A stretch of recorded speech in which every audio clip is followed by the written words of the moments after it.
My name is Catherine McFadden, and I am running for re-election to the Senate. For the past 6 years, I have served the people of Virginia flawlessly, as shown by my 98% approval rate.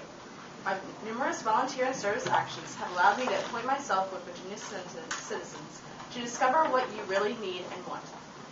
I believe that my education at Harvard, Princeton, Columbia, Dartmouth, and Yale universities has had a great deal to do with producing my well-rounded understanding of the political nature of today's society, which has allowed me to bridge party lines in my poll ratings. My research in top-secret space-age technology allowed me to establish a name for myself in the business world before I retired from my position as the behind-the-scenes CEO of Apple Incorporated, leading me to pursue politics. However, I am not here today to talk about my exorbitant number of qualifications. I'm here to talk about how I will serve you when I am re-elected.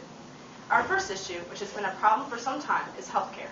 Since my election almost 6 years ago, health care has become a pressing issue, due largely in part to the democratic attempt to socialize medicine.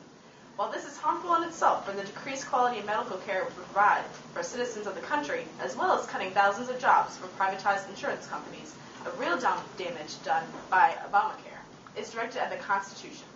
The bill contains a federal mandate stating that all citizens are required to purchase health care, clearly exceeding the boundaries of both executive and congressional power. Once re-elected, I will work together with other citizens from both parties to ensure that every aspect of this outrageous bill is completely neutralized. Only then can we begin to reform healthcare into a more effective industry.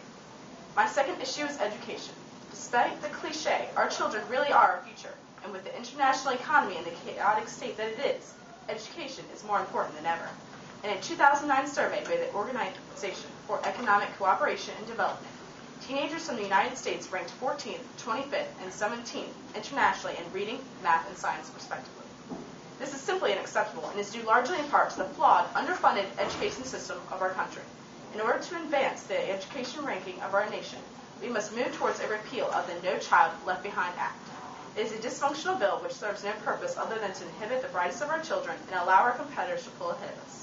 In addition to this repeal, an actual look at the country's budget, with cuts being applied to outdated and useless programs, would provide billions of dollars with which to provide teachers with the salaries they rightly deserve, as well as supply our schools with the up-to-date technology which enables a multitude of classroom options for making learning easier.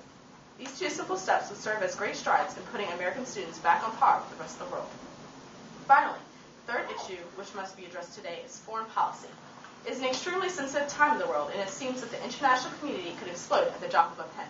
Because of this, there are those within the United States who wish to hide behind the safety net of political correctness to which much of our country has fallen victim in recent years. While this may keep some of Americans' enemies from openly condemning us, it has little real effect other than to make us appear weak to those who would see us wiped off the face of the map. Indeed, it should be important to make our positions openly known instead of sugarcoating the truth, and it not be afraid to use force when necessary. We pride ourselves on being the most powerful country in the world, and it is time that we began acting like it. This is especially true in the Middle East, where tensions are rising each day. In my second term in the Senate, I will work to put an end to the ridiculous behavior stemming from the White House in regards to Iran. President Obama and many of his allies in Congress worry about potential military action by Israel, the only democracy and really real ally of our country in the region. Instead of the potential possession of nuclear arms by a terrorist state which openly declares its hatred of the United States on a daily basis. It is time to stop talking and pacifying and to start talking action. In conclusion, we have much work to do, and I am the person to do it. With my experience in the Senate, I will continue to work every day until our country is back on the right track. The road will not be easy, but with hard work, we can achieve our goals, and I hope I have given you all something to consider today. And remember, vote Catherine McFadden for Senator.